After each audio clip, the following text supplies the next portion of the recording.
and the ongoing migrant crisis and its use in the promotion of one policy agenda, at least, Charles. That's right, one very particular policy agenda. And there are a number of apparently loosely related Home Affairs stories that have been inserted into the news cycle in the past week. And I would suggest that if you've been following UK column news for a period of time, you will know what the destination is.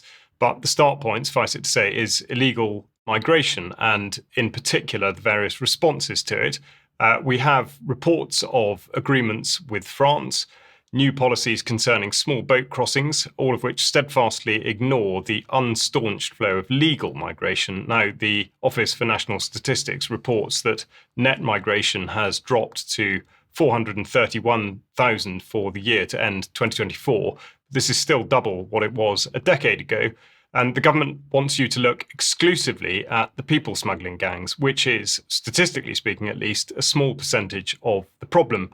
Now, the Home Office and the Foreign and Commonwealth and Development Office have issued a joint statement about sanctions to be imposed on the gangs in order to, quote, disrupt the flow of money and materials, including freezing property, bank accounts, and other assets which allow organised criminal gangs to facilitate irregular migration to the UK, end quote.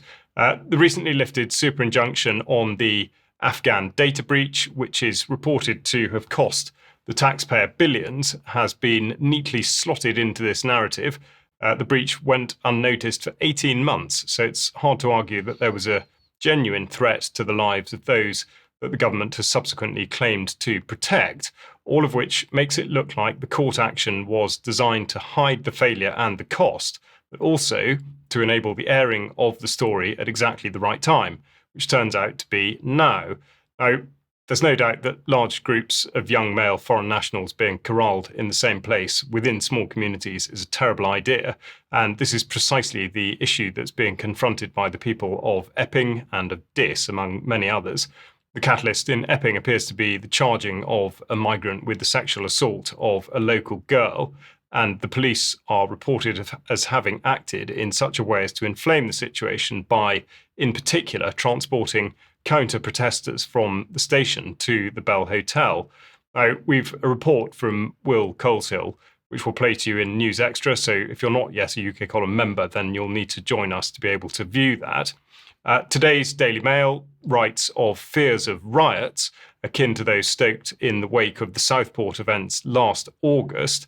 And due to the ongoing protests, Epping in particular has attracted the mainstream media racist hunters who are desperate to find people to conform to their image of a far-right fascist. Well, the BBC at least hasn't had much luck, and Victoria Derbyshire was openly surprised by what this man had to say. I've just been talking to the council leader, and he said that Tommy Robinson is expected here. What do you think of that? I'm mixed race. Okay, I'm going to say that. I'm mixed race.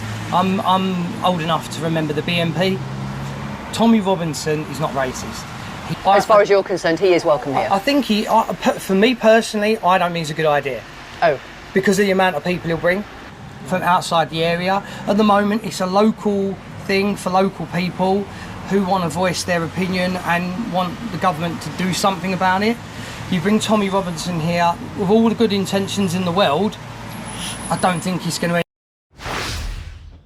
Sorry, there's a final word missed there, which was end well. He said he didn't think it was going to end well. And I would say that the final comments on whether or not an influx of outsiders headed up by Tommy Robinson or others are extremely astute. Now, as pointed out at the time, the riots of 2024 were almost exclusively driven by those from outside the communities which were affected, and thus the desired result was gifted to the government. Suddenly, everyone was an extremist, and the full force of the law was to be felt then as it is now.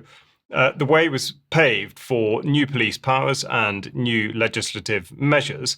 And now, 20 years since the 7/7 events in London, the BBC is running a series called State of Terror. And the Home Secretary, Yvette Cooper, has featured on a recent programme talking about the new laws she is to create, which will concern what she calls mass attacks, which are specifically not conducted by terrorists. Essentially, what she's talking about is a pre-crime interference, which is already possible under terrorism legislation, and Cooper wants to push the edge of the envelope. Now, at this point, it's worth reminding you that the actions of criminal damage for which the Palestine Action Group was prescribed as terrorist were to put paint on 2 aeroplanes.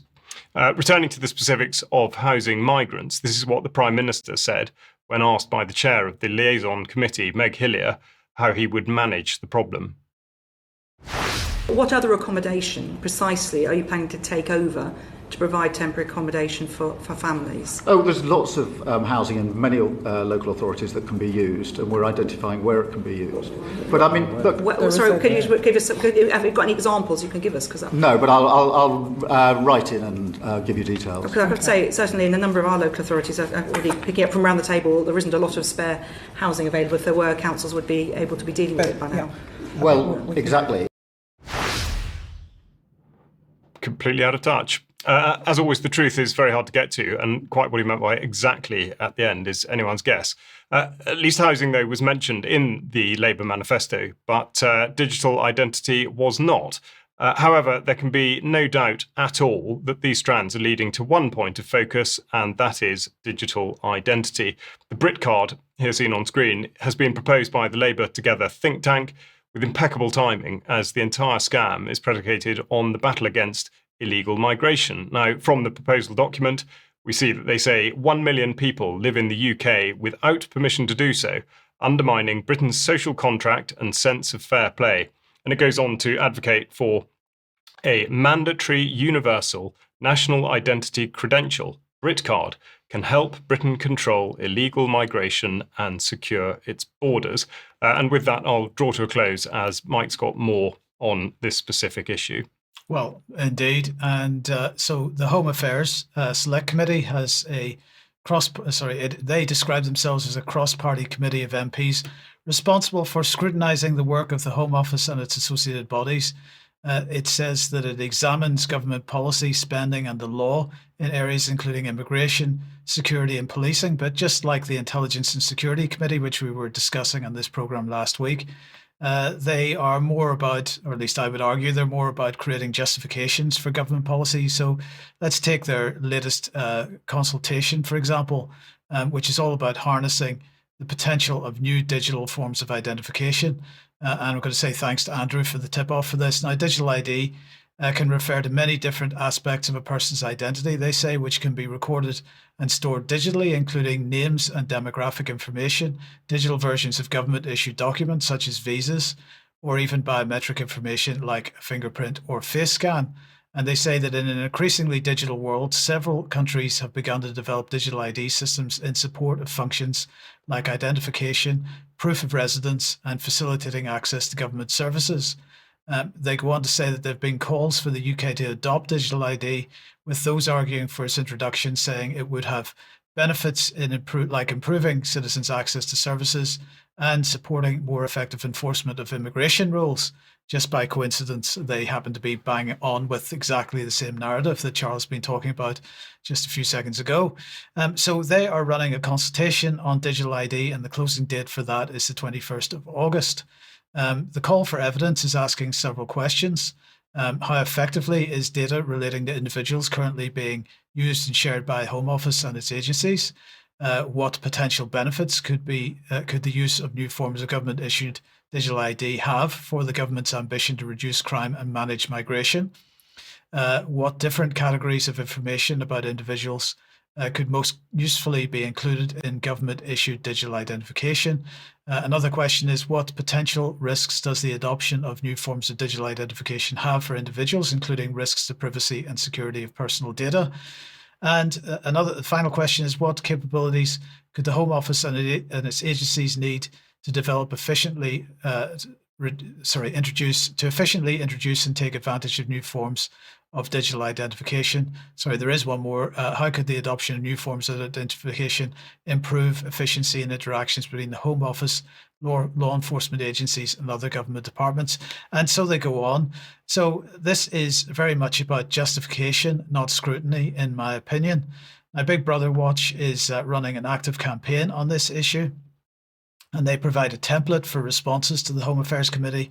But as they themselves acknowledge, it's a bad idea just to use a templated response. So they recommend you take the time to write your own, because otherwise responses can be dismissed out of hand.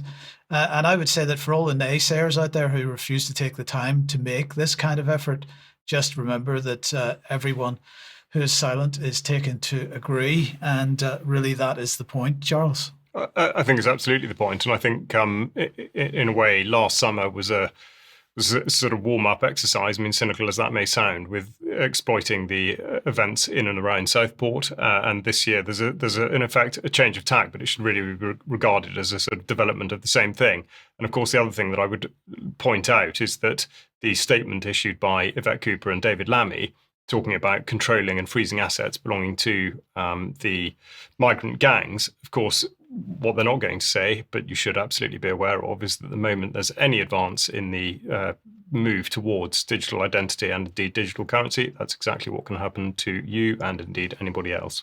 But the key point of this segment is to really reinforce the idea and recommend people that pay attention to the possibility that this irregular migration issue is being stoked up in order to drive forward this digital identity policy, amongst others. Absolutely is, yeah. Vanessa, let me welcome you to the programme. And